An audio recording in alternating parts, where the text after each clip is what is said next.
Oh, we talk about the men's championship and sometimes we say that it has an Italy problem. The women's has a similar problem, slightly different. It's an England problem. They're too bloody good for this tournament. It's a bit of an issue. Like, I don't know what to say about today's game. Yeah, they're so good.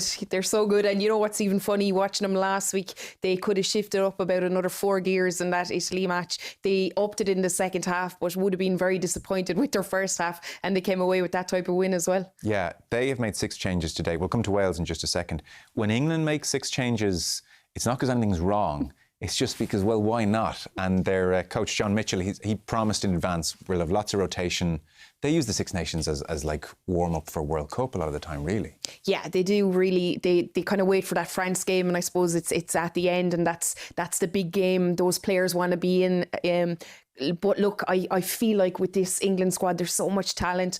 They do rotate, but the players that come in to this side always bring a performance as well. I mean, you have Alex Matthews coming in at 8. There's some outstanding players that didn't even get a look in previous weeks or last week as well. So I'm excited to see what they can bring and just to see how that unfolds as it goes down through the Six Nations.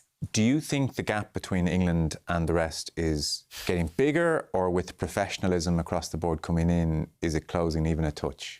Yeah, I think it's closing a touch. I mean, if you watched the Scottish game earlier, they were absolutely superb in defence. They really could have beaten France. They'll be disappointed.